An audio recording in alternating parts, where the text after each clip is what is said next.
Hi class, we need to take a look at example 3. Now in example 3 we're looking at the following sample, and in this case we're dealing with 51 men, and the actual sample standard deviation is 11.3. So this is going to be our values of S, this is N,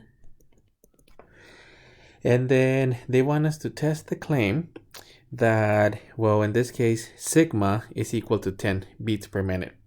So on our first step, I'm just restating the claim, and I do mention here that technically sigma is the population standard deviation.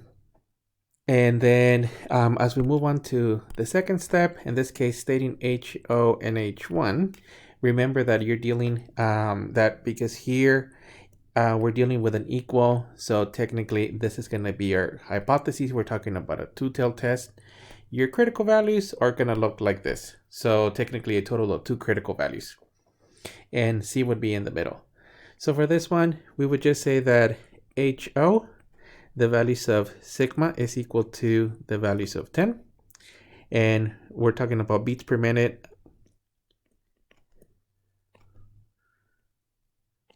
And then your H1, sigma is not equal to the values of 10, and technically beats per minute.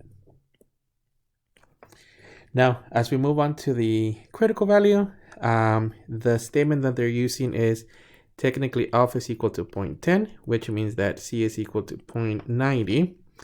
And we're going to be using N is equal to the values of 51. So therefore, degrees of freedom will be N minus 1 or the values of 50.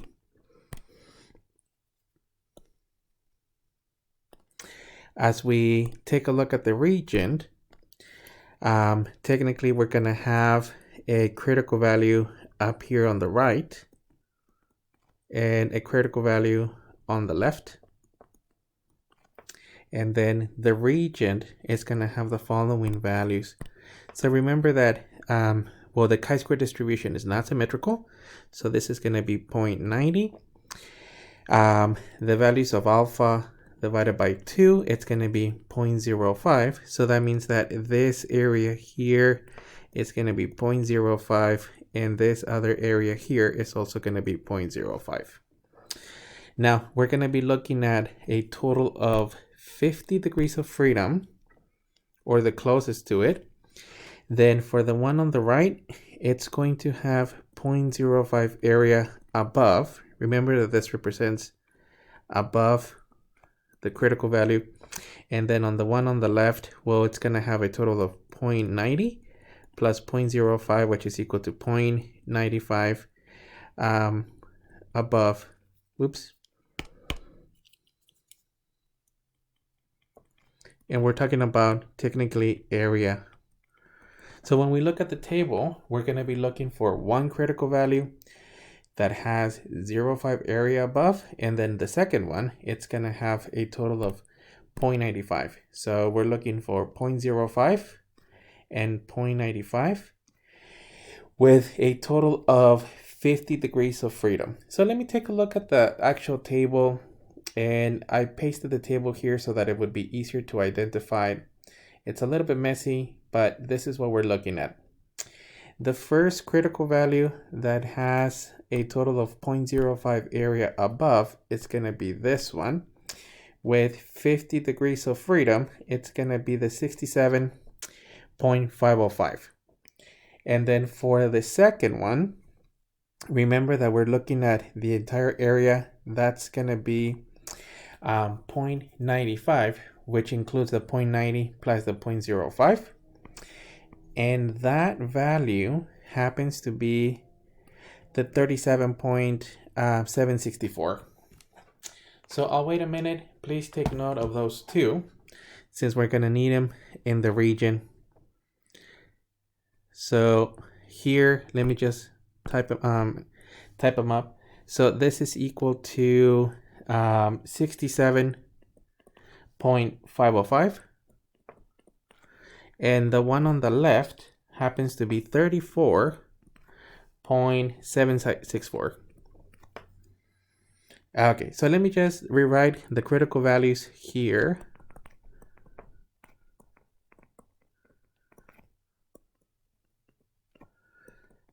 the one on the left is equal to 34.764,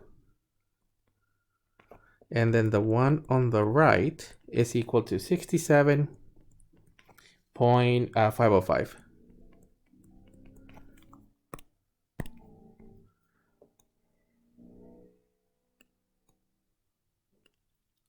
And this is supposed to say values. Let me rewrite it.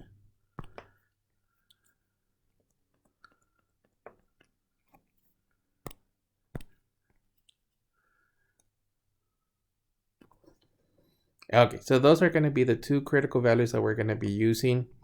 The next portion of the test is to run the test statistic. And for the test statistic, remember that we're looking at the sample. In this case, we're going to be evaluating n, which is equal to 59, the sample standard deviation, which is 11.3, and then the values of sigma. So for this one, we're using, well, the claim, sigma is equal to 10. So we're looking at 10. And the evaluation is going to give us, well, this is going to be equal to 50 times the values of 11.3 squared over the values of 10 to the second. So please evaluate this one. And let me tell you what I'm getting. I'm getting that the actual test statistic is approximately 63.845.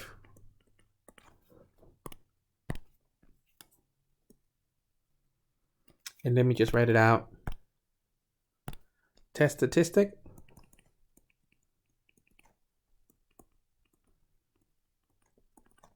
is equal to a chi-square value of 63.845. And then the last portion is our actual conclusion. Now remember that on the conclusion you're looking at the following, and in this case it's the following position. If the test statistic happens to be under the shaded region, you reject the HO. If it's under the middle, you fail to reject the HO. So in this case, the values of 63.84 is less than 67. So it happens to be under the non-shaded region. So we would start this one by saying fail to reject the HO. And you can simply just say fail to reject the HO.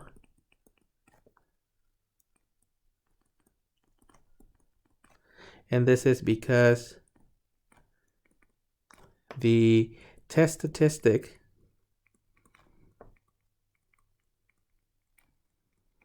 of the chi-square value of 63.845 is in between the critical values.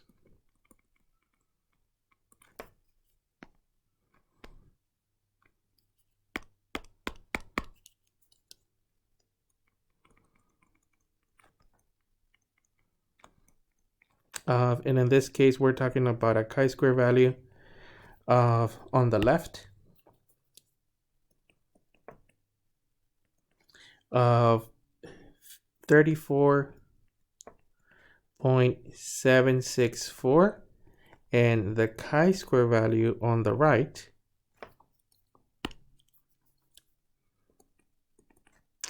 of the 67.505.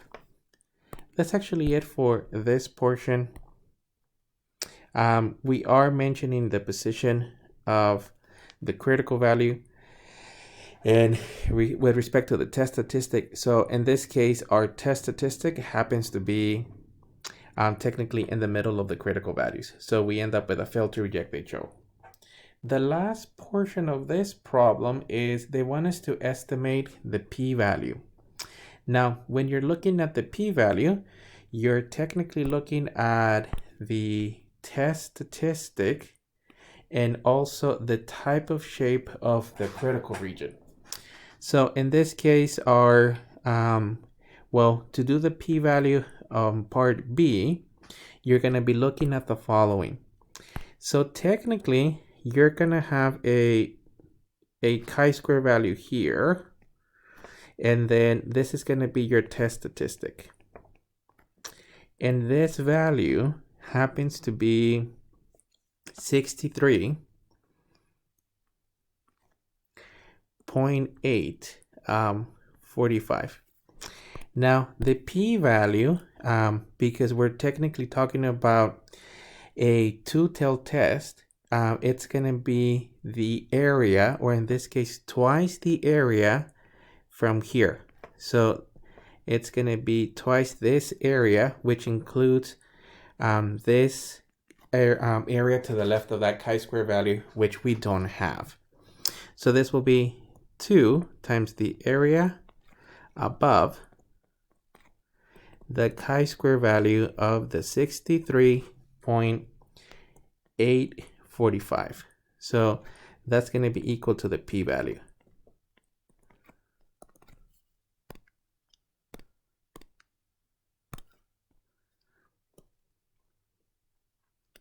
Okay, to find the area, you're simply going to run the chi-square CDF. So in this case, I'm just going to run the chi-square CDF. To find it, you do the second and then distribution. Chi-square CDF, it's going to be here. And then we're getting the area from 63.845 towards a very large value, which technically represents positive infinity, and then your degrees of freedom. So technically it's going to have 50. Your input here may be different depending on the calculator, and that's 0.09. Now, because this is a two-tailed test, you have to get the area of the other symmetry that represents this portion, but for the sample, which we don't actually have. So in order to estimate, you would just say times the values of 2, and that's going to give us a 0.18. So the approximate p-value, you have it here. I just did it in one run. It's about 0.18, and I'll carry about 4 decimal places for that p-value. And we don't have at the moment in these calculations a way to obtain this one. So you would basically get that area multiplied times 2 by symmetry. That's going to be the approximation of the p-value. So let me just write it out, that the p-value in this case, so p-value is approximately 0.18, 0.4, and then 0.4, and then I'm just going to use a 2 afterwards. So I'm rounding to 1, 2, 3, 4, 5 decimal places. 4 would have been fine, but I'll just leave it like that. And that's actually it. Once again, to find the chi-square CDF, you do second, and it's in the distributions. It's this one here. Your calculator may be a little bit different. Typically, it's asking for lower upper bound and degrees of freedom. Yours may ask for n. So check that portion and make sure that we're matching. And that's actually it for this problem.